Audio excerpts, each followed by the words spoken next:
Everybody ready to go? It's 9:07 a.m. I'd like to call this meeting the Texas Department of License and Regulation, Electrical Safety and License Advisory Board meeting to order. This time we'll move on to item A, which is a roll call and certification of quorum. Mr. Keith Bell, presiding officer, present. Mr. Michael Gramillion. Mr. Michael Gramillion. Mr. John Lewis. Present. Ms. Stacy Malcolm. Present. Mr. Stephen Pomacall. Present. Mr. Joseph Mark Roach. Present. Mr. John Sparrow. Present. Mr. Gary Strauss. Present. And Mr. Marcus Lundgren. Present. We do have a quorum present on this second day of November 2017. Moving on to item C is approval of our minutes of July the 7th, 2017. They were included in your packets. This time the chair would accept any revisions. If there are none, the chair would entertain a motion to accept the minutes as presented. Mr. Chair, Mark Roach, motion to approve. Motion by Mr. Roach. Is there a second? John Sparrow, second. Motion by Mr. Sparrow. Have a motion and a second. Any discussion? Hearing none, call for the vote. All in favor say aye. Aye. All opposed? Motion carries.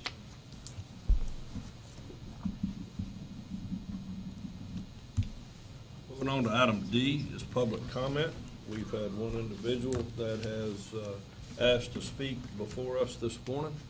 At this time, the chair would recognize Mr. Pablo Ruiz Rodriguez. Mr. Rodriguez, if you would state your name and address, and you have the floor. Thank you. Mr. Chairman and members of the board, my name is Pablo Ruiz Rodriguez. I'm really representing myself over here as a master electrician. I do have a company, APR installs, but no publicity here. I just wanted to express my concern about the trade of the master electricians. I'm a replanted master electrician, and not only a master electrician in the state of Texas, I'm also a master electrician in Delaware, in Maryland, in Virginia, West Virginia, and North Carolina. I refuse to be a master electrician in D.C. because of the same concern that I see here. I do believe that the master electricians are in jeopardy of losing their trade rather than losing their jobs and their opportunity to be of how can I say this, of some progress for the state of Texas. The way I see it under the regulations, and this is one concern about being a master electrician, I always like to know not only the regulations on licensing, but the people behind it. I just had a good conversation with Mr. Jennings before this meeting, and he put me straight on that regard. I do believe at least 4 of you are master electricians, and I don't have anything against the master sign electricians, but that's what I'm worrying about.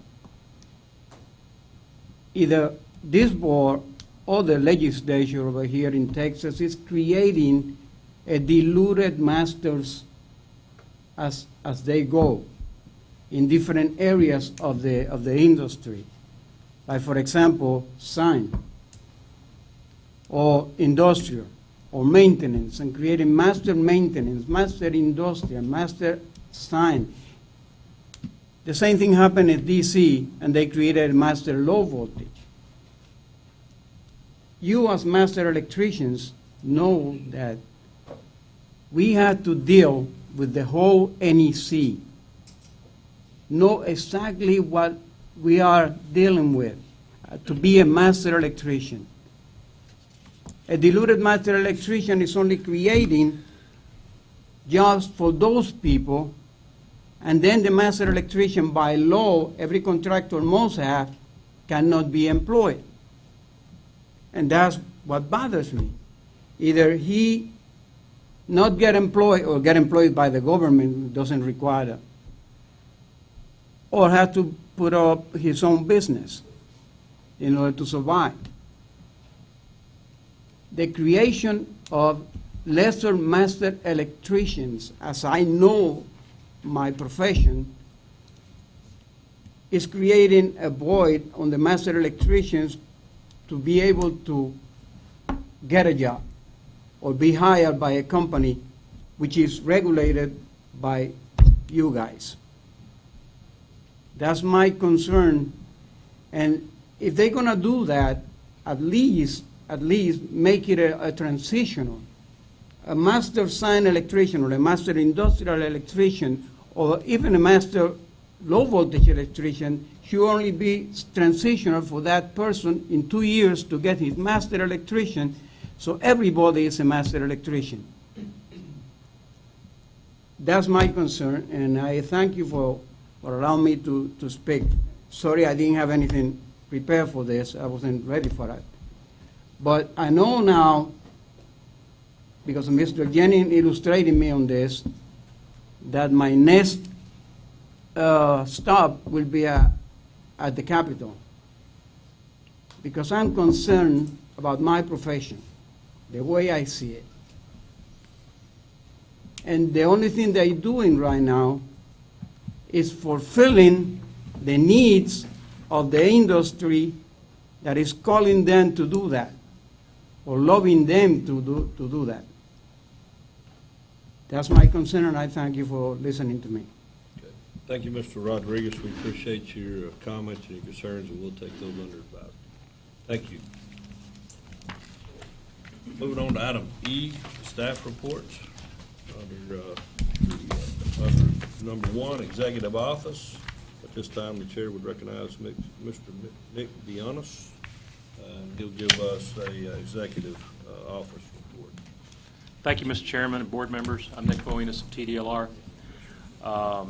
Just want to give you a brief overview of what's kind of happening around the agency.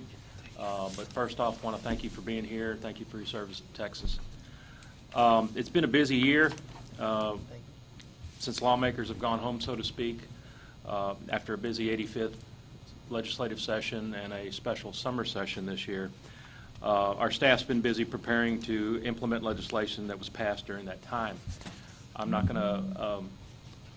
just going to mention HB 1698 and HB 3329, but you're going to get more information on that under agenda item H from Doug and David. Don't want to steal their thunder. But all of our divisions have been involved in the process, and it includes developing rules, communicating to stakeholders, appointing, prepping advisory boards like yourselves, hiring additional staff, and dealing with education exams, IT programs, and more. As for new programs that we've received since we've last met, on May 29th, you remember Governor Abbott signed HB 100, which immediately brought oversight of the state's transportation network companies to TDLR. And on September 1, TDLR picked up the state's podiatrists. And yesterday we added 6 more health-related programs from the Department of State Health Services, phase 2 of the 13 total programs that were granted to us 2 years ago. So yesterday we added code enforcement officers, laser hair removal, massage therapy, mold assessors and remediators, offender education programs, and sanitarians. And next September we'll pick up the state's behavioral analysts. Also want to mention that as we add programs granted to us by the legislature, lawmakers have also deregulated 5 of our programs since 2003, and will deregulate 4 others in the next 2 years. We recommended that action following our strategic planning process, which included public and industry feedback, and the legislature agreed that the licensing requirement for these programs were unnecessary and burdensome, and doing without them pose little or no risk to consumer protection. Also, over the last couple of months, Our staff's been working hard to help licensees and small businesses that have been affected with the devastation of Hurricane Harvey in the Gulf Coast area. In coordination with the Governor's Office and the Rebuild Texas efforts, we've been implementing procedures for all eligible licensees in the affected areas to help them recover and return to work as quickly as possible. Starting several days before the storm hit the coast, our staff was busy extending license expiration dates, waiving late fees, license replacement fees, waiving CE requirements, and extending grace periods for expired licenses in those affected areas. In summary, we just tried to do our part to remove the burden of red tape to help Texans rebuild as quickly as possible. For information on all these efforts, you go to our website. I encourage you to go to our website, tdlr.texas.gov, and the Governor's Rebuild Texas site for the full story. In addition to our web presence, I wanted to take this time to promote our social media accounts. We're on Facebook with two accounts, and Twitter we have 3 separate accounts. So if you'd like to keep up with TDLR news events, feel free to go there, as well as our website. And I wanted to, in talking about the website, share with you some recent web traffic numbers that you might find interesting associated with the program here. Over the last 6 months, your website has had 557,660 page views. That's an average of 3,047 a day. It's pretty good. And you might find it interesting that a majority of the visitors to your site are accessing it on the go. 55% of those visitors did so from a smartphone, 5% from a tablet, and that compares to just 40% that did so from a desktop computer. The top reasons, again, for visiting your site is number 1, online licensing, followed by applications and forms, frequently asked questions, exam and CE information, and laws and rules. And if you have any questions, I'll be glad to try to answer them. Otherwise, thank you very much. Any questions by the advisory board concerning the executive office report? Hearing none. While we're at the executive office, I just want to make mention the TDLR lost a very valuable employee in the last week, Mr. George Ferry, someone that has been a great advocate and confidant in the implementation of this licensing statute. Forever supported us not only as an advisory board, but supported the industry. And so he will be missed, and please keep his family in your prayers. I'm sure they need that at this time, going through these difficult days. But I did want to recognize Mr. He was a great man for this program, a great employee of this department, and will certainly be missed, not only by me, but his family here at the TDLR. Thank you. Moving on to the compliance division, at this time the chair recognizes Mr. Jerry Daniels to give us an update on the compliance division. Mr. Daniels. Good morning, Chairman Bell, advisory board members. It's good to be here today. I appreciate the kind words from Mr. Ferry, very much so, Mr. Bell. If you take a look at the compliance division report, you'll actually see the sweeps. We've had a short period of time since the last time we came together, but believe it or not, we've been really busy. As you can see, we did NEC training for the 2017 that went in effect September 15th of this year for the state electrical code. We did that training in Irving and Austin. We also had it scheduled in Houston for 2 days, but due to the disaster that came through, we've had to cancel that out, but we are looking at rescheduling it to get that took care of for the people in the affected area, working with the chief down there in Wyman to see what will best work for them. Hopefully we can get it in before the end of the year.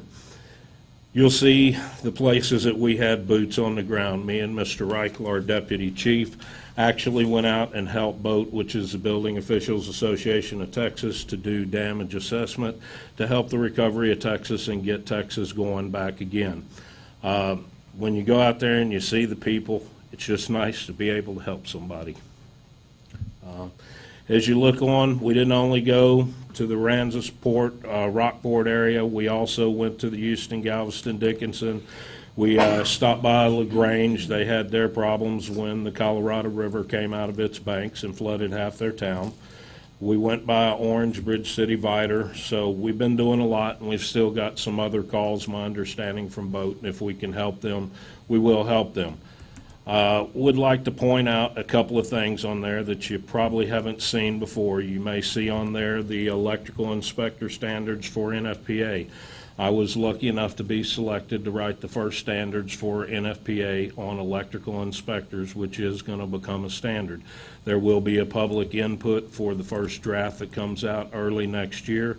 I would encourage everybody to take a look at it. It is a very good standard with ethic clause in it, but the standard is made for somebody like me that is a chief. And I've tried to let them know that we need different levels of inspectors, because the guy coming in, he's not going to know what I know. The guy that's been here a few years, he's not going to be there. So I think that's the only problem with the standard that we have. But again, public comment can address this during the input period, and you would be able to make that, and we'll go back to work and get it correct. This will be important, especially if Texas ever decides to regulate electrical inspectors. This would be a standard we could be proud of, having our name in the state of Texas on it. Also, you'll look down and see that we had training for the Code Panel 17. Larry and I have been put on the NEC's Document 70, NFPA's Document 70 for the 2020 NEC, and we will be on the Code Panel, and it's gearing up. With that said, I will have to leave the meeting about 10 minutes before 10 because we have a task group meeting. But again, this is something Texas can be proud that we're going to have our name on it as the state of Texas and have some input directly. Everything else is pretty explanatory. If you have any questions, I'll be happy to answer. I would like to congratulate the Houston Astros and the city of Houston. They needed that more than anything. Thank you. Is there any questions for the compliance with it?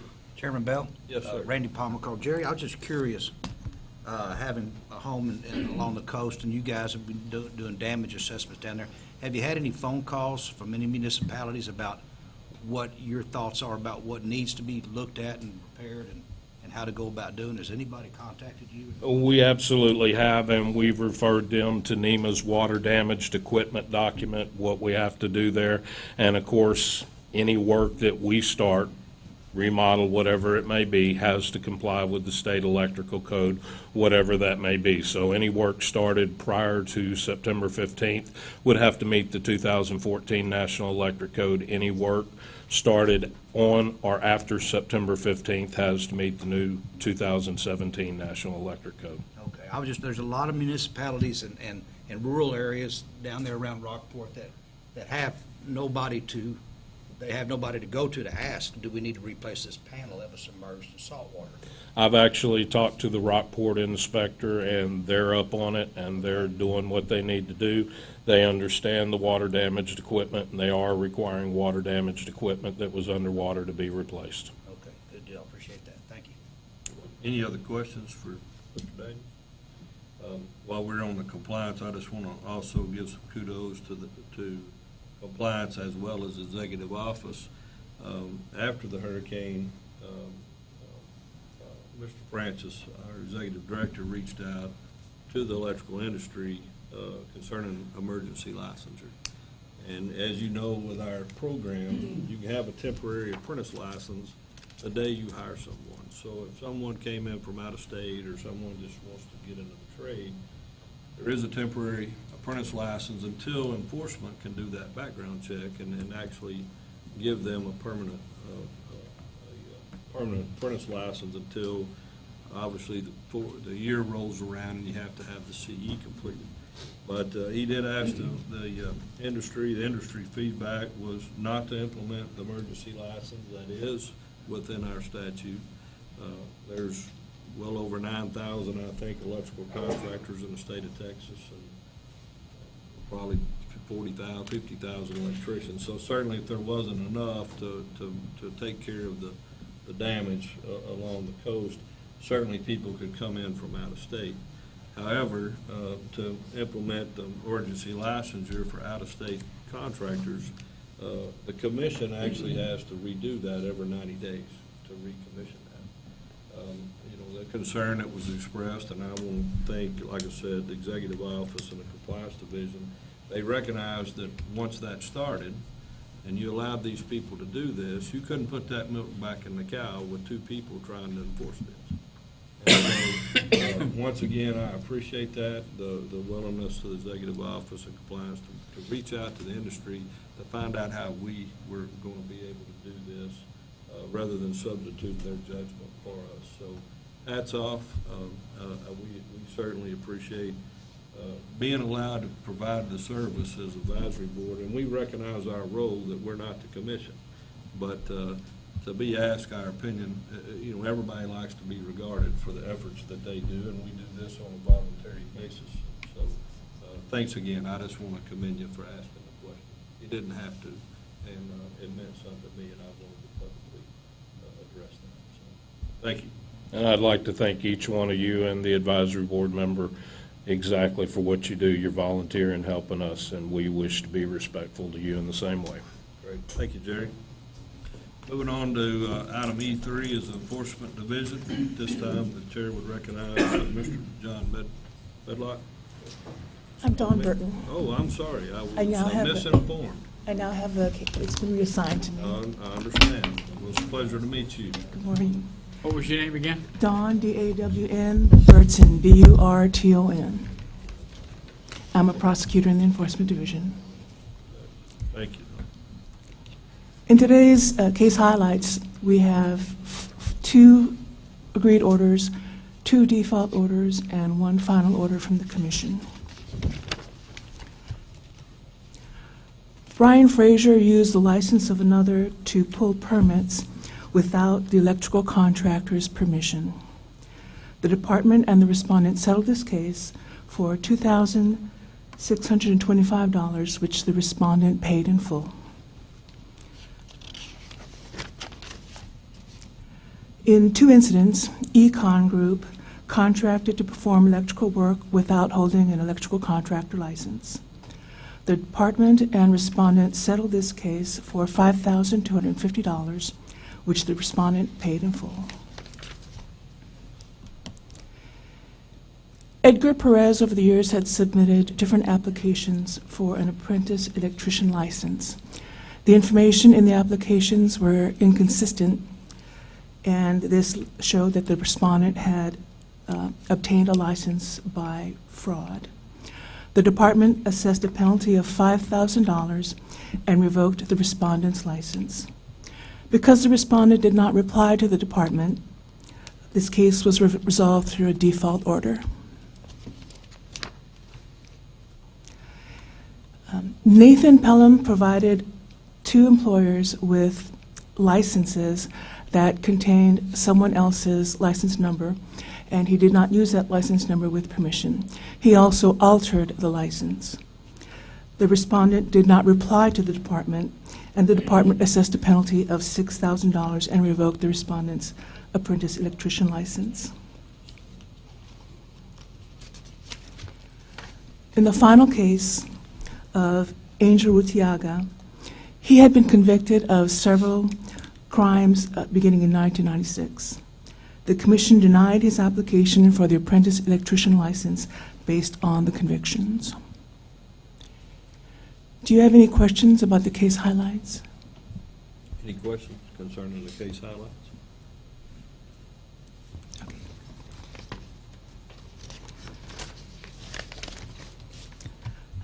In June and July, the department conducted 2 stings. This was in the Rio Grande Valley and in East Texas. This led to almost 60 cases being opened. you have any questions about the sting cases? Any questions concerning the stinks? And the statistics are there before you. If you have any questions about those or about anything else, I'm available for your questions. Any questions concerning the key statistics or the Enforcement Division report?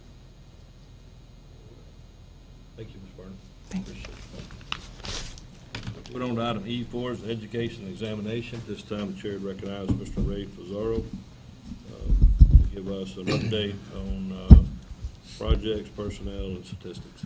Good morning, Mr. Chairman, members of the board. I'm Ray Pizarro, Director for the Education Examination Division. We've been busy. The E&E division has been busy. There's have been more than 13 bills that have been filed, and now we have to implement those, and it's going to directly impact the processes and the procedures that we need to do in E&E. One of them is HB 1698, and we began already to meet with the subject matter experts to develop that journeyman industrial electrical license. And that meeting occurred on October the 3rd through the 5th. I want to commend those guys who were there, the subject matter expert. They worked very hard to start this process and begin to write new items for that license type. Another quick update would be as of October 1, as you all know, we have launched the reformatted master exam, which consists of two parts. It's the NEC knowledge and the calculation part for just the master exam. And that was also vetted by the subject matter experts. We have, as you see, we have the statistics for all license type and the CE statistics for all of those for the electrical program. If you have any questions about those statistics, I really don't want to go into it unless you have a specific item that you want to talk about the stats. But I'm here to answer any questions that you may have about the report. Any questions concerning the examination, education examination reports? Mr. Chairman, Mark Roach. Ray, you all have assembled a committee to look at examination for the new Journeyman industrial, yes. Industrial journeyman. That's correct. How many folks ended up on that committee? Wow. There was about, I'm guessing 10 guys, help me? It was about 10? 10 including Right? us, we had 8. Yeah. So about 10 guys from the, And composition? Are we at liberty to discuss the composition of that, where the folks came from, what industry background, so on and so forth? there were, when we select the members, people apply. We have an application, as you guys know, and we look at the background of who they are, what they bring to the table in order to have that knowledge to create that journeyman industrial license. And we rely on our master electrician, Jerry and Larry, to give us that technical expertise. Do we have the right people? And of course, when we build the group, we want to be selective to make sure that we're being selective across the state, not just everybody here from one part. And we want to be encompassing, so making sure that we get the right folks to develop those items on the exam. So you got a couple of master electricians. What else? You want to go with the details? I will have to pull the application Not that to look at specific, them. but just generally. I could help you out, right. Everybody on the exam committee, Mr. Roach, is from the industry. We were lucky. When we have a limited license, we are at the mercy of who applies. Right. We got very lucky that we actually had 8 people apply that actually come from this background of petrochemical, refineries, oil, natural gas production. We also, through some of the other members we picked for different areas, we found 2 more people that have that experience also that we can use as a substitute if something happens to somebody. The person, each one of our core members are master electricians, but then we break it down into subcores for each group, like the industrial journeyman. So we have a leader of each subcore group. Our leader, Mr. Art Charette, has been doing that work down in the Houston Ship Channel for 30 years. He was on our board last code cycle as a subject matter expert, so he was the only one that applied that had been with us, so naturally he became the leader for us on that core board, and everybody in there has this experience in the industrial setting of petrochemical refinery, natural gas, oil production. Perfect. That's really all I was. And we have a conglomerate, masters, journeyman, some people. One person had other degrees that were in the petrochemical industry. Okay, that's what I. Mr. Chairman? You're out of, I'm sorry, sir. Public comment periods on the front end. I just wanted the short version. Okay, I just want to I make didn't- sure I we didn't- don't want to I go didn't need over. I didn't need for you to go over each person and what they did, just Yeah, the general makeup That's of fine. the. I just want to make sure we don't cross the line and start talking about the examination. Right. And the bottom line is, that there are eight people, they're all from this industry, and it's a mixture of master and journeyman. Yep. And they have this experience. This is where they work and have for their career. That is correct. Great, thank you. Are any other questions for education examination? All right. Thanks, Thank you, guys. Mr. Ferraro. Moving on to item 5, licensing division.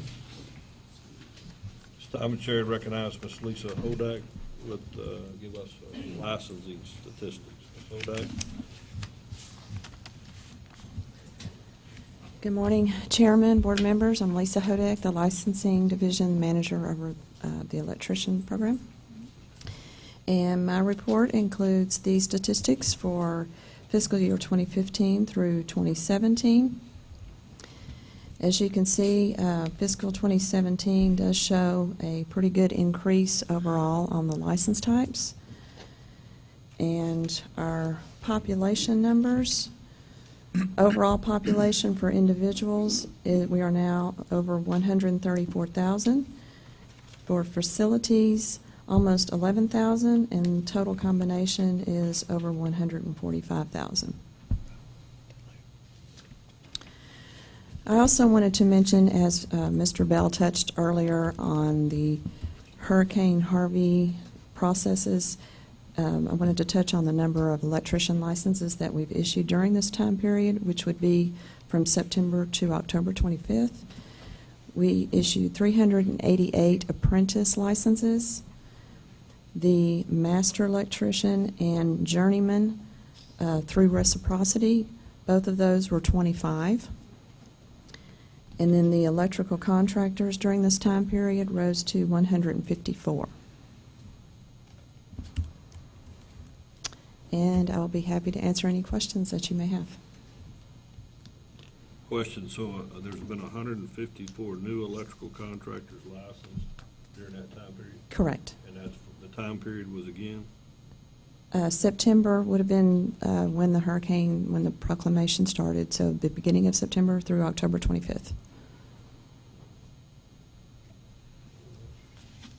Thank you. Chairman, Yes, sir. Mark Roach. Lisa, you handle the reciprocity process? Correct. Where are we at on that? I get some calls from time to time, and I'm kind of confused as to who we reciprocate with and who we don't, and what level of license. I don't have that list in You front of don't? me and off the top of my head, but it is available on our Has it website. shrunk? No, it has not shrunk. It has not shrunk? No. Okay. We have, I know it's for master and journeyman, and I believe that's it. And I don't remember the states off the top of my head, but they are on our website. Mr. Chairman, it's on the front page of this document we have for the Hurricane Harvey at the very bottom. Tells you which states for journeyman and master. There it is. Thank you, Mr. Sparrow.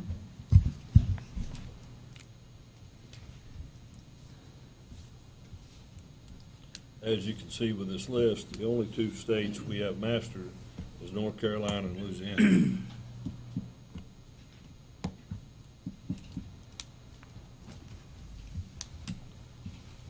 Any other questions? That answer your question, Mr. Rowe? Yes, it did. All right. Thank you. Thank you. Moving on to item F, discussing a possible recommendation for adoption of proposed rule amendments to 16 Texas Administrative Code, Chapter 73, 73.26, regarding verification of on-the-job training, including the review of the public comments received during the comment period. This time, the chair would recognize Mr. Doug Jennings, our Assistant General Counsel. Thank you, Chairman, members of the board. As you'll recall from our July meeting, the board recommended amendments to Rule 73.26 for publication. And those are in your materials. The rule amendments, proposed rule amendments, were published in the Texas Register on August 18th, and the public comment period closed on September 18th. We received a total of 9 comments, 3 in favor of the rule, 1 against, and 5 that were not really applicable. Usually when we open public comment periods, we get some responses that are relevant, and we get several other kinds of comments like questions about examinations and things like that. So that's why, but I believe you have all of the comments in your materials. And so as a result of the comments, we are not going to recommend any substantive changes or any changes whatsoever to the rule as it was published. We think the comments didn't actually raise any points of anything that needed to be changed. You know, the 3 positive comments that we got just said, hey, the rule looks great. We got 1 comment that said, I don't like the rule, but it really wasn't related to the content of the rule. It was just an opinion on the job that we're doing here. And so we don't really see any reason to make any changes from the rule as published. So, Mr. Chairman, what I would ask the advisory board for today is a recommendation to the commission for adoption of the rule as published. Thank you, Mr. Jennings. Any questions concerning the recommendation from our Assistant General Counsel concerning these proposed rule amendments? Hearing no questions at this time, the chair would entertain a motion to recommend these rule amendments to the commission for approval. Gary Strauss, so moved. Motion, Mr. Strauss. Is there a second? Mr. Chairman, Mark Roach, I'll second. Second by Mr. Rhodes. I got a motion and a second. Any discussion? Hearing none, call for vote. All in favor say aye. Aye. All opposed? Motion carries. Thank you, Mr. Jennings. Moving on to item G is possible appointment of a work group for Phase 2 of the electrical rule review process. This time, the chair recognizes Mr. Doug Jennings, our Assistant General Counsel. Thank you again, Mr. Chairman, members of the advisory board. A few months ago, our commission, well, I guess I'll give a little background first. Every 4 years, our department is required to review our rules for a particular program and ascertain whether those rules are still needed.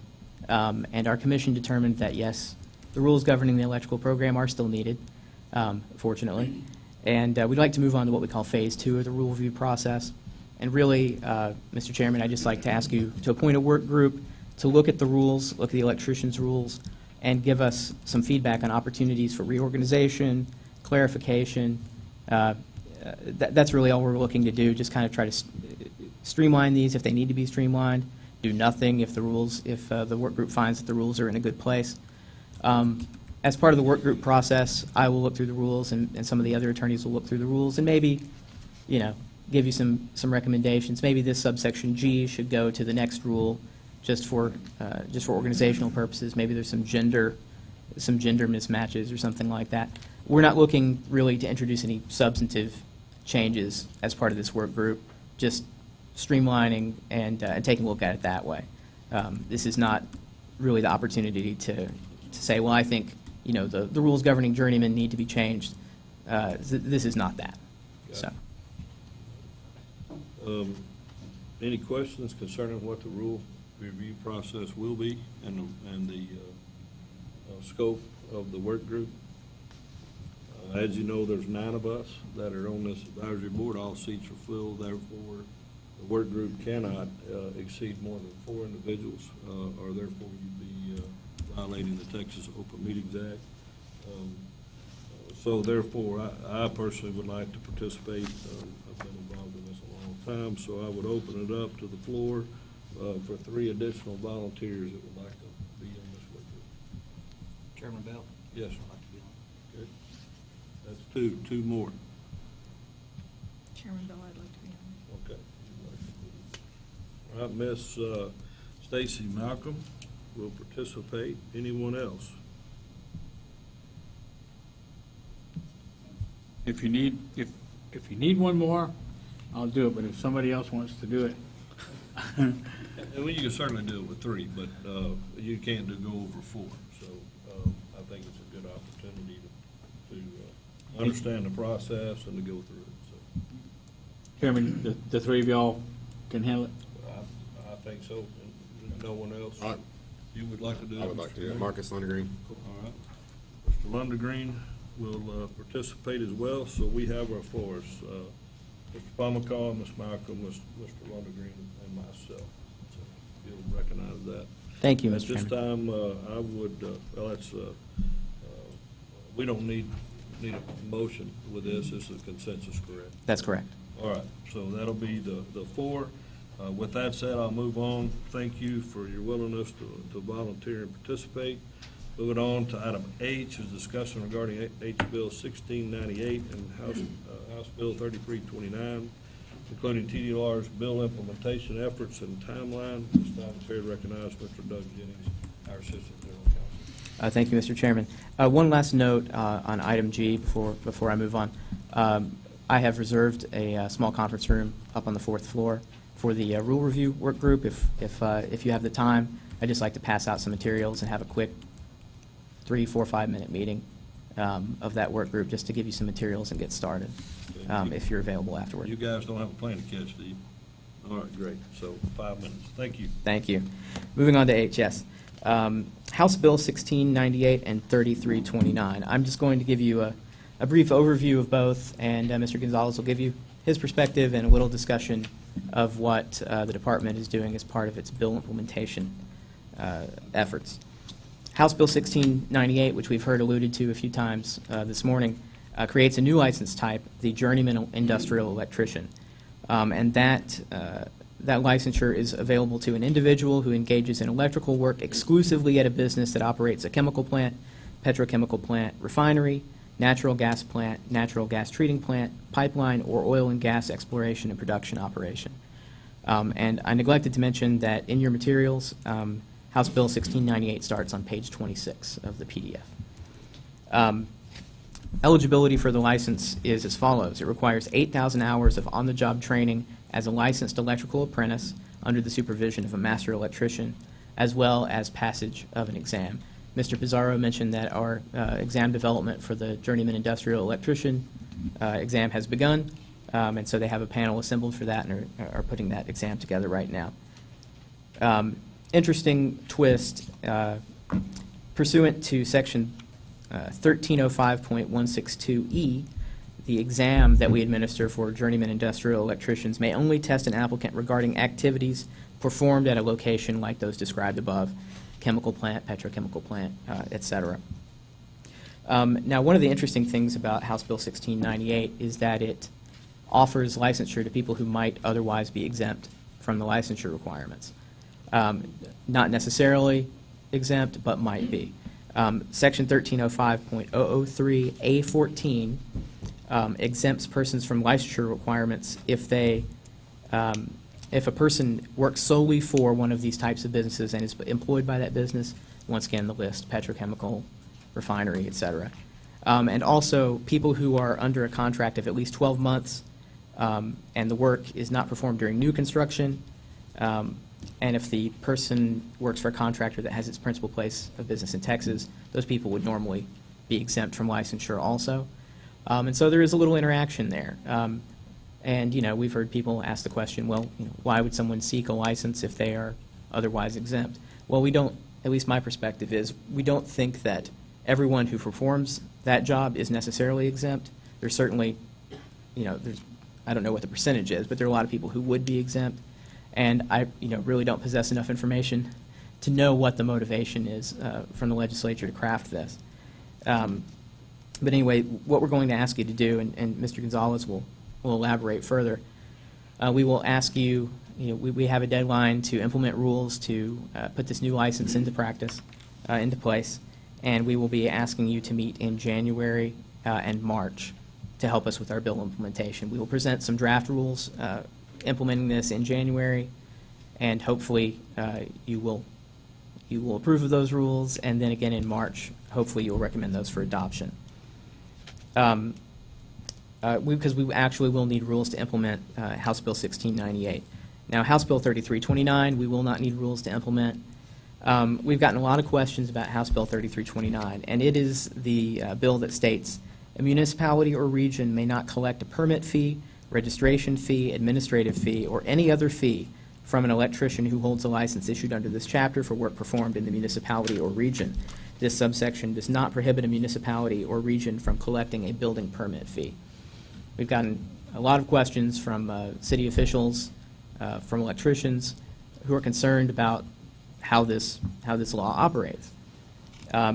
Well, TDLR does not regulate the conduct of municipalities, and so we cannot give an authoritative interpretation of what House Bill 3329 means, because we do not regulate municipalities.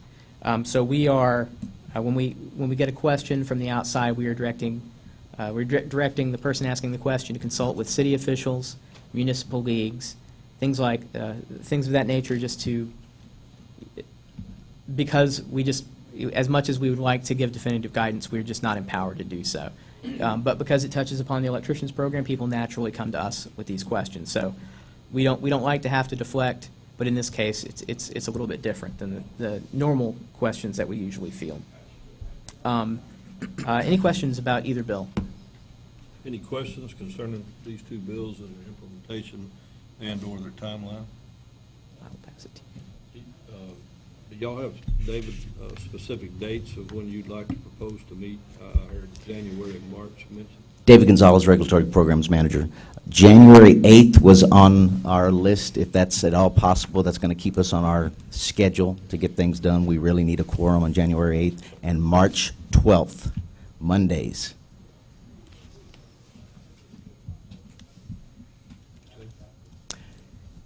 So, Do you need us to play calendar bingo today, or do you want us to email you back? What? We'll play bingo later on. Okay, thank you. we do understand it's difficult to coordinate. Hopefully, the few months of lead time will give you the opportunity to make that meeting, because it is important to the process.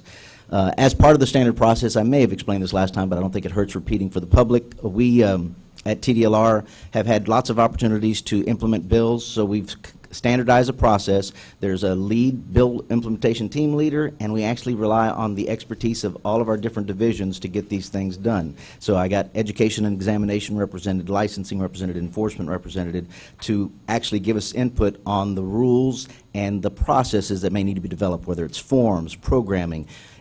Basically, it's all hands on deck to make sure that we're implementing the bill and taking care of everything. So kudos to my team for the work so far. We've been very busy with disaster recovery, so we haven't got as much done as I would like, but again, very busy. I'm actually going to be turning over my bill implementation team lead responsibilities over to Jerry and Larry, who actually probably should have had this in the first place, because they are our electricians and are quite capable of taking us through to the finish line on this stuff. But they're going to be taking over the lead responsibilities.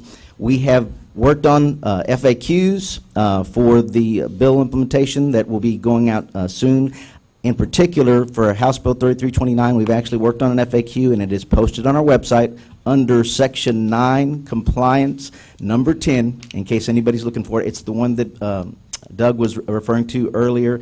In case any local officials have questions about it, that particular FAQ, it's not a definitive answer, but it gives guidance on our position on these matters. Again, everybody's looking to us for answers. We're trying to get the information out so that we can direct them, but the bill as written doesn't really provide us as the definitive last word on matters. So we put an FAQ out there. That is the kind of approach that we take for all the bill implementation. We haven't gotten as many questions on the 1698 because it's in progress. I will, on the record, thank those SMEs that you were asking about and the makeup. They came together, never having met before. They got their training in. They developed enough questions for us to have a real core exam-based content, and they did it very quickly, very professionally. So kudos to them, because that's, again, volunteer work. They don't get paid for those services. It's above and beyond the job that they do, and we can't do that work without them. Our guys are really good at electrical work, and this is industrial electrical work, so it's real specific, niche kind of work that we needed to have their expertise. Can't do it without them. I think that's all I had to share. We are on track. We will continue to meet, and as things come up, we will reach out, do the outreach as necessary if we need input from the advisory board. Thank you, Mr. Gonzalez. Any questions concerning, once again, the bill implementation efforts and timeline for House Bill 1698 and House Bill 3329? You mentioned that you guys don't regulate, and I assume that was the case on House Bill 3329. Who is going to regulate that? Should we receive a complaint against a municipality, I will have to confer with probably our general counsel and our enforcement division to see what our role is going to be in those situations, because obviously complaints filed against a municipality maybe for charging a fee that the electrician doesn't believe is allowed to be charged. A simple fix could be calling it a different name, and then the city is well within their rights to do it, but right now we don't know what that realm is. Some cities have gone on record already. I've seen websites. I can use the city of Corpus Christi because I've seen it recently. They just went through and crossed through electrical permit fees and put building permit fees everywhere that it said electrical permit fees. But not every jurisdiction is doing it that way. They're taking different approaches. I also know the city of Houston has gone through and done an assessment of their fee schedule. I don't think they did the same. They didn't just cross through. I think they actually did an analysis of what their monies are needed to run their programs and get the work done. But I expect some of the fees either went up or down based on that analysis. Right. And the reason I asked that question, certainly in enforcement sitting here, but, you know, what's most important, certainly to me, and I hope to the rest of this advisory board, is enforcement of unlicensed activity. You know, if we blow up the enforcement division trying to police the municipalities and their fees, then what really matters for this license and for our industry and the safety of the consumer is not municipal fees. And so that's the reason I asked the question. If we're not going to, if we don't have any jurisdiction, I mean, how can we be that police? And it just ties up a limited amount of resources that TDLR has to enforce the statute already. And my concern, I'll speak for Keith Bell, is that certainly it's unlicensed activity, and that's where we need to spend our time, not municipal fees. So thanks for the update. I appreciate it. Any other questions concerning item H? I just have one comment, Mr. Chairman. Mark Roach, you mentioned Corpus Christi. It's interesting.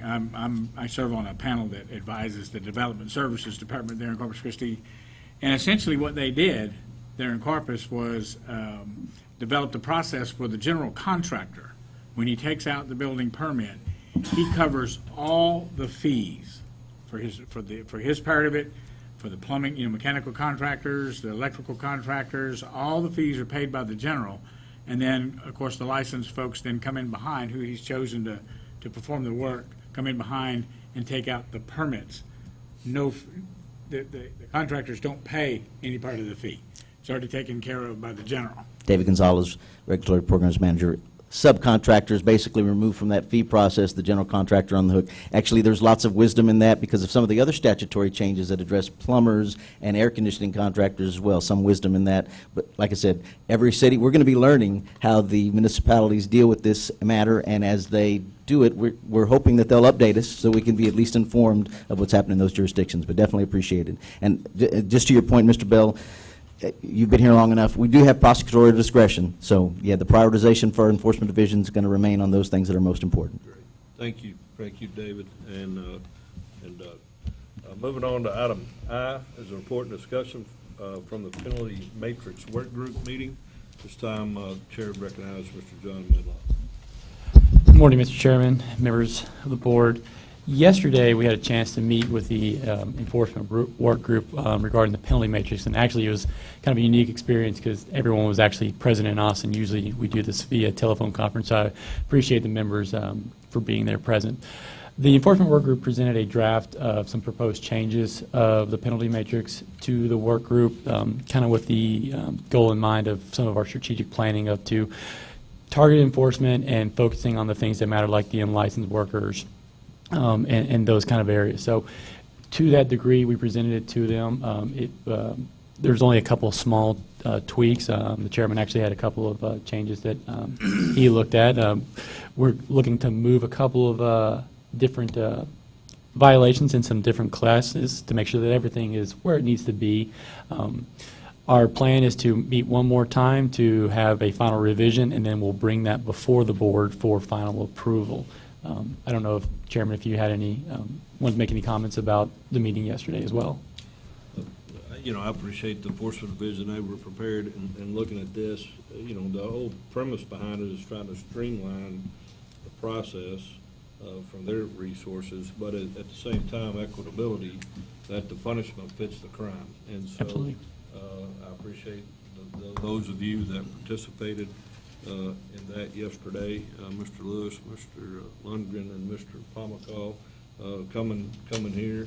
Mr. Lundgren came all the way from Amarillo, so that's a pretty good drive, about 8 hours, isn't it, sir? A little under 8 hours. And so to come in and the day before to work through this, and once again, it is voluntary, and we appreciate the opportunity to be appointed. There's 100,000 people that have a license that could serve, and there's 9 of us that get the pleasure.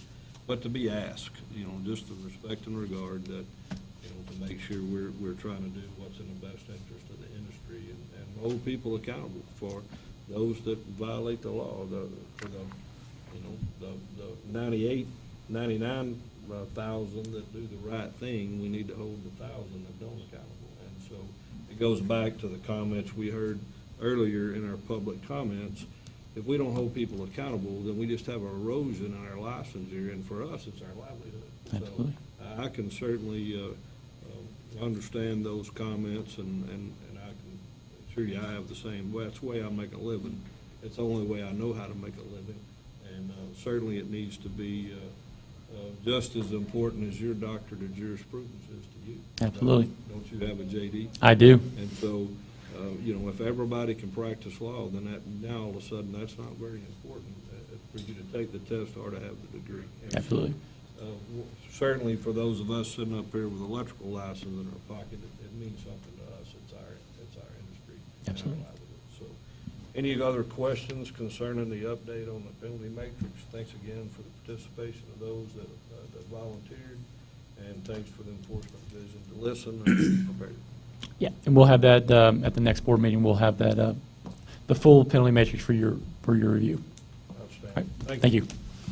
Moving on to item J is the discussion of a summit regarding the shortage of licensed journeyman electricians and possible solutions to address the shortage. At this time, the chair recognizes Mr. David Gonzalez. David Gonzalez, Regulatory Programs Manager. So last meeting, we discussed the summit. This agency is familiar with performing summits, hosting them, getting that work done. We were going to get past the summer was the initial recommendation. After the summer, we had hurricanes and disaster response recovery. I've found it a challenge. Usually I'm the lead for my programs to try to coordinate these matters. But as I explored getting this particular summit done, I realized that this is a little bit outside of our wheelhouse. Our boss wants it done. Our executive director thinks that it's a challenge that we can rise to, but we cannot do this one alone. We're going to need some assistance, and maybe to alter how we've done some of the summits. In the past, we've been able to have summits here so that they can be recorded, we can host everybody. I think it was Mr. Roach that suggested last time, this is such a big, it's a huge issue, that this room may not be enough to hold everybody that would be interested. So I'm looking to this group for some guidance. I already have a list of agenda items. We didn't have a lot that were submitted after the meeting, but during the discussion that we had on this possible agenda items, we had that education needed to be on there, and specifically House Bill 5 and what has electrical industry done to promote the House Bill 5. I think, Mr. Strauss, I believe, Sparrow, you're the one that brought up that particular issue. Economics will have to be reviewed, review employment statistics, including wages. We're going to have to review education statistics, review exam statistics. Mr. Roach, I believe you brought up the item after the meeting that you wanted us to address the career apprentices and how come they are career apprentices instead of moving on. So these are just some of the topics that were listed as possible agenda items. I know, Mr. Bell, you considered, and like we do other things, establishing a work group. I think this is something where all hands are on deck, and we have determined that we're going to do this summit like we do all of our other meetings, where a full quorum is going to be invited, I would offer, and I haven't coordinated on dates yet, but March and January dates, if we could pick the day after, if it is available, if we can coordinate first, the people on this board, we need to have a quorum. So if you're interested and you have the day available after the dates that we're coordinating for our regular work in January or March, let us know on those dates as well if you're available, because this is an important matter. Again, kind of stepping outside of our wheelhouse, we're going to need the invitations that we send out to the, right now on the list, we got Texas Workforce Commission, Texas Education Agency, IBEW, IEC, any association that has an interest in this, the ABC, any association, and it could be something that's not just an electrical association. It could be air conditioning. It could run the gamut on a whole bunch of avenues that are affected by the electrical work that gets done. TIVA is something that I know that is near dear to Jerry's heart, getting the Texas Industrial Vocational Association involved as well.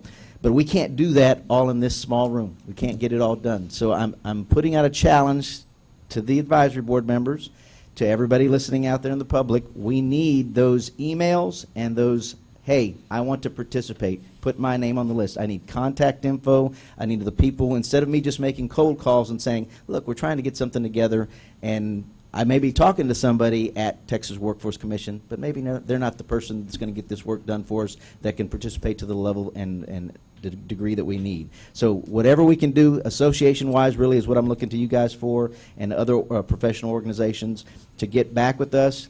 I think we still have the advisory board's email, Ms. Tamela, that we're accepting the input for agenda items, because I want to make sure that this is a success. Again, we're going outside, exploring a realm that we haven't done before. We're not the employer type. We are simply the ones that ensure minimum competency and issue licenses. But I would like to do what we can to help this. With the disaster that occurred in Houston, I think this is an opportunity. Got to try to find the silver lining. There's a shortage of electricians before the disaster. Now the disaster has come upon us, and everybody's flocking to Houston and those other areas that were affected by the storm. That's going to make it difficult. Right now in Austin, I need some contractors, and I'm having difficulty finding contractors. So addressing this en masse, maybe looking at it as all these other apprentices come from other states to our state, maybe we have an opportunity to keep them here, have them develop into the journeyman. We've also got the reciprocal agreements that we've had. Those other people have come from other states. Maybe we can get them to take root here and keep those journeyman electricians working here as well. But again, going to need y'all's help, and this is not a one-size-fits-all solution. Also, it's not going to happen in 6 months. I think it was you, Mr. Bell, that stated that if we're identifying the problem 2 years ago, right now, we're addressing it now, it's already too late. So I decided we need to take the big picture approach. This is a year's process that we're going to be dealing with. Just like Harvey disaster recovery is going to be years in the recovery, we need to look at it big picture-wise. So I'm not going to rush it. I want as much participation as possible, but I need y'all's help. So that's the outreach and what I have to share right now. Not a lot of progress except for those 2 dates. Keep in mind the day after, if there's availability, please let us know ASAP. That's January the 8th and March the... No, Mary Winston, TDLR. That date is actually not available. We No, already have. It is. We have time. We have. Oh, we do have time in the afternoon. The day after is not available. So when we get ready to set the next date, Tamela has the schedule and she'll let us know. What was the March date? Well, yeah, let's go ahead. 13th. January 8th is available at 1:30 in the afternoon, if you guys want to do it then. January 9th is not available. January 11th and 12th are available. We could do that at 9 a.m. We also have 3 dates in March that are available at 9 a.m. March 12th, 14, and 15. That March 12th would be good because that's the day prior to our meeting, correct? Jeez, Anybody know how to shut this thing off? You like March 12th, huh? Left-hand side, Mr. Rhodes. Left-hand side, click that one. There you go. Hit the wrong button. The March 12th date would be the day prior to the March 13th advisory board meeting. That would give us a full No, we're day. looking. Because you're going to have a meeting on the, what I heard earlier under age was we're going to have a meeting January the 8th and March the 13th for the rules concerning House Bill 1698. So if we met March the Mr. Chairman, no, these are the dates that are available, and it's up,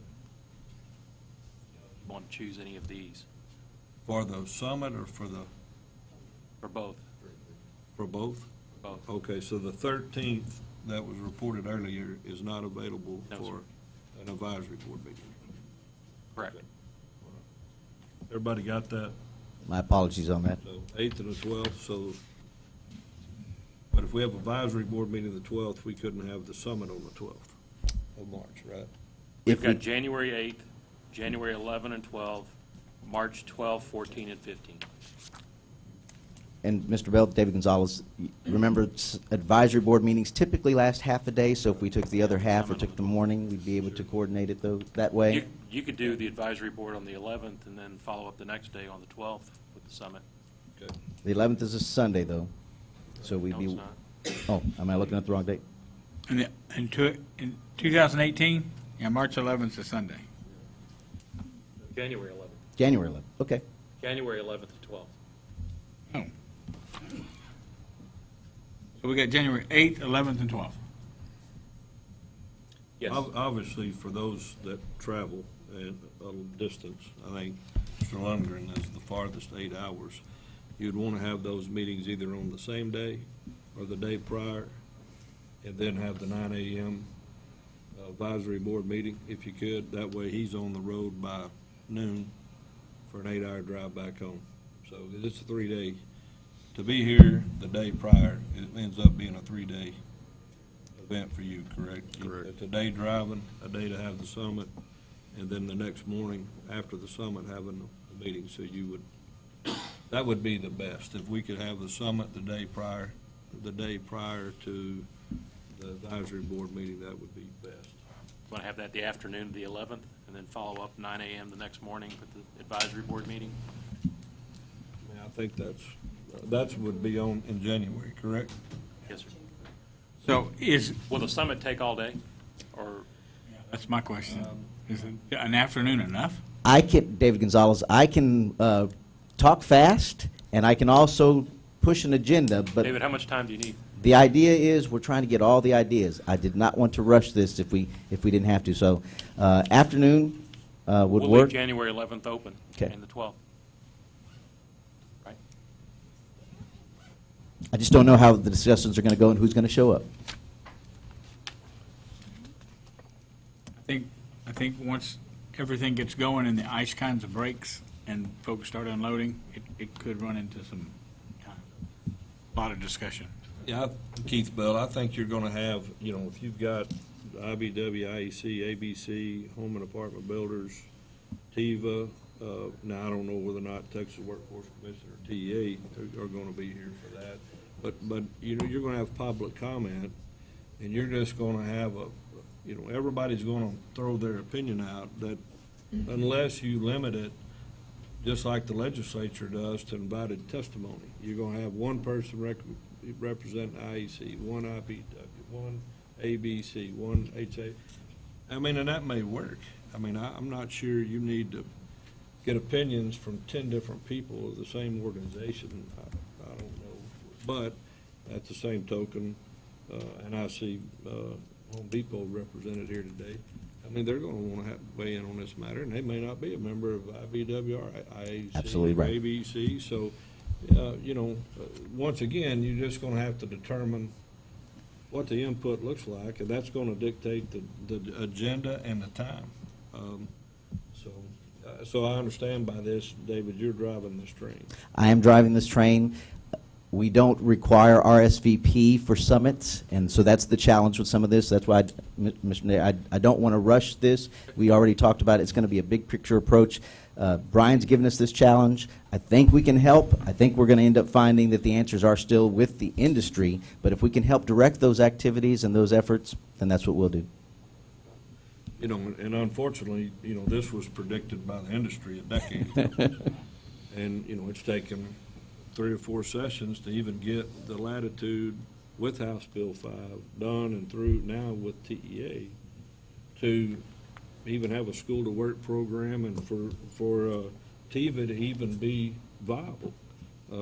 It hasn't been as long as you had the 4x4 and no other way to get that done from school to work. So now you've got that latitude. Now you've got to reinvent those programs. I'm a product of that 30-plus years ago, but VICA doesn't even hardly exist anymore, Vocational Industrial Clubs of America. And so it does nationally, but it didn't in Texas. And so, that's a paradigm shift that everybody's not going to go to college. And and that's what had to occur to fix the problem. So, you've got that, and obviously it's an issue because the Texas Workforce Commission is on point today to try to fix this problem. And so but unfortunately, it's like a tennis ball through a snake. You're not going to get it done tomorrow. It's time. So I appreciate and applaud the department to listen to the industry, to put forth the effort and the time to create the venue. I think it is the best venue to put all these people together in one place to talk about it, because it's neutral. You guys administer the license. We all have one. But you're neutral on the opinions and the politics, or certainly should be. So I think that is our goal, yes, sir. Yeah. So I think it's the right venue and to run the show. What you're just going to have to decide, Mr. Gonzalez, is how big a circus you really want to have on one of these dates. Okay. And so you're the ringmaster. You decide what that looks like. So if you need any input from us, certainly anybody on the advisory board. This agenda so far appears to be concise, but at the same time broad enough to get, I think, the data that we need to see what we have. If you have additional agenda items that you'd like to recommend, you need to send that to Mr. Gonzalez. If you represent an organization that you want to have a seat at the table, you need to get that information to Mr. Gonzalez. And he will need the contact information for those EDs if you're not the person that's the executive directors of those organizations. So, or other interested parties that you may know, they need to share that information to David.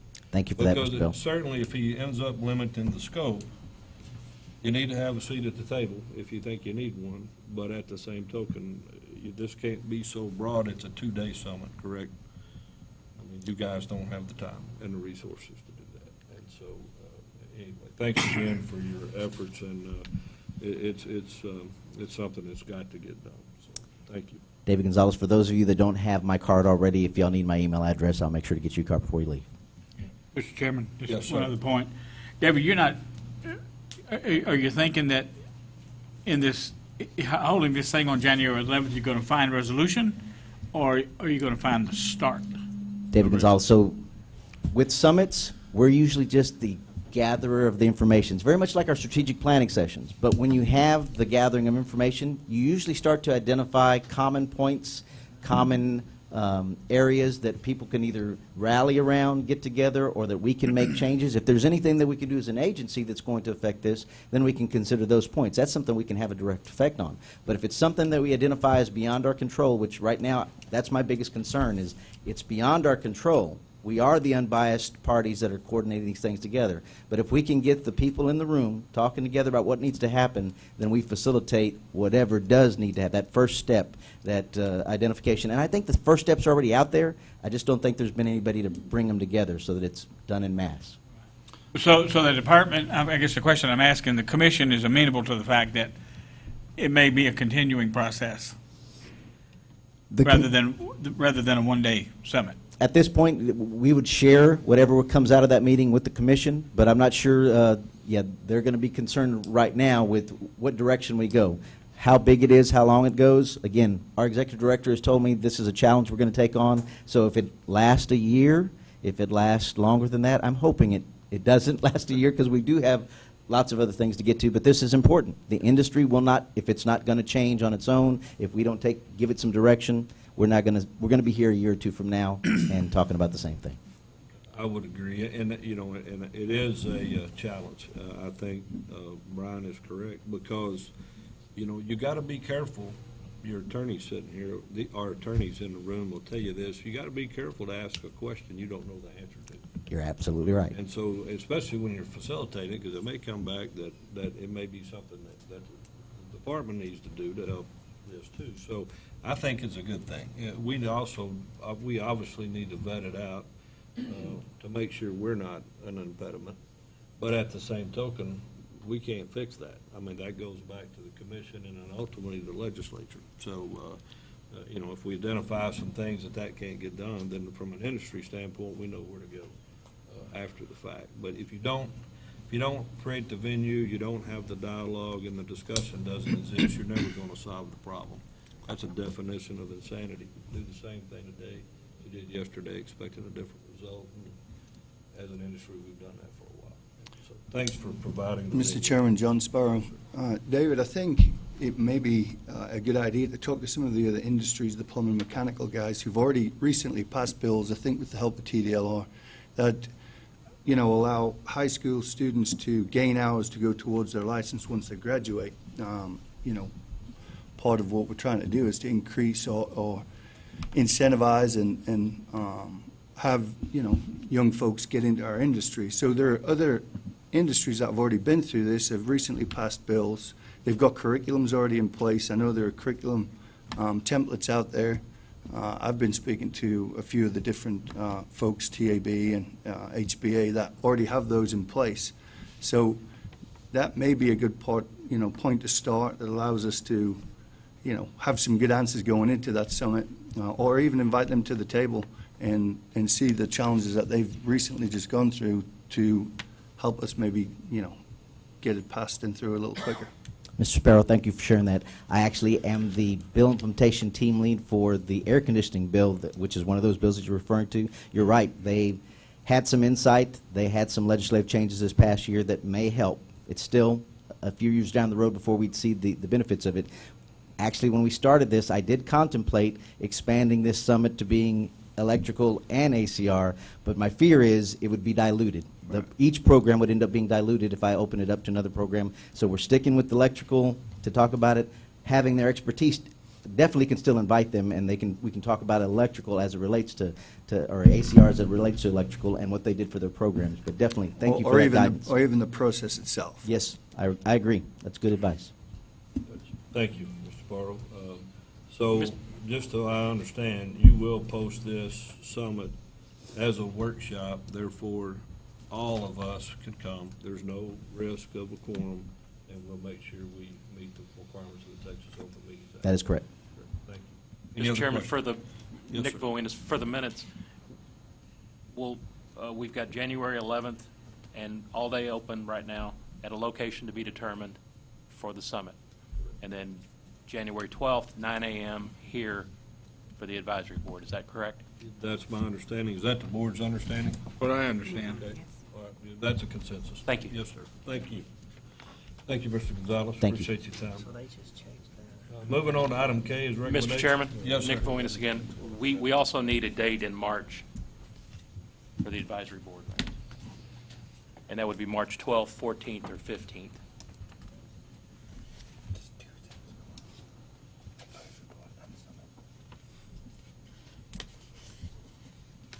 (9 a.m.)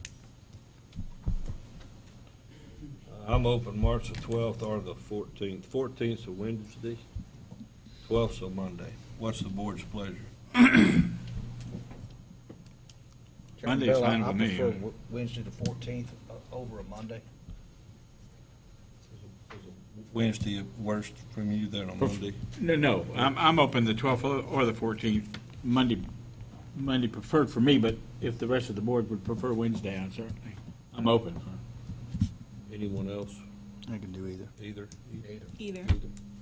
What about you, Mr. Lundgren? You got 8 hours. Either one. Wednesday's fine. Okay. Wednesday for me. Okay. Sounds like, Mr. Roach, the consensus is Wednesday. I'm sorry. Okay, Is that guys. okay?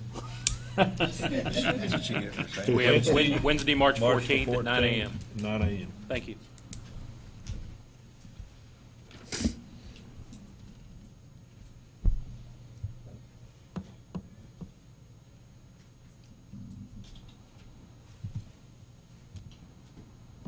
All right. Moving on to item number K, recommendations for agenda items for the next board meeting, which we have now determined will be January the 12th, 9 a.m., 2018.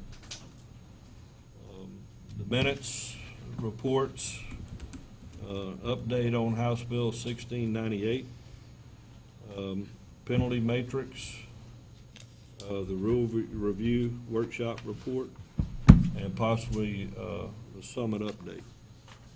Any other items on the advisory board or the executive staff? Mr. Jennings, anything else? That'll be, at this time, the agenda items for the January 12th, 9 o'clock a.m. Mr. Chairman, Mark Yes. Roach, do we need to have any subsequent discussion on the industrial journeyman's license? You know, I think that will be discussed underneath reports from E&E, for education examination. Would you? Mr. Chairman, Doug defer to Jennings. Doug. On the agenda for the January meeting will be the initial rules governing the journeyman industrial electrician license. So you'll be looking at those, and we will send those to you in advance, so you have a good amount of time to look at them. Okay. And I think if you're concerned with exam, Ray Pizarro will report an update on that exam as well at that time. Moving on, so that'll be the consensus for the next agenda items. Under item L, discussion of time, date, and location of next board meeting. The next board meeting will be January the 12th, 9 o'clock a.m., 2018 here at the north location. There'll be a summit on January the 11th in Austin at a location to be determined. And then our subsequent meeting will be March the 14th, 9 o'clock a.m., 2018. Is that correct? Yes, sir. Is everybody's understanding? Okay. All right. Moving on to item M is adjournment. It is 10:29 a.m. and we stand adjourned. Thank you.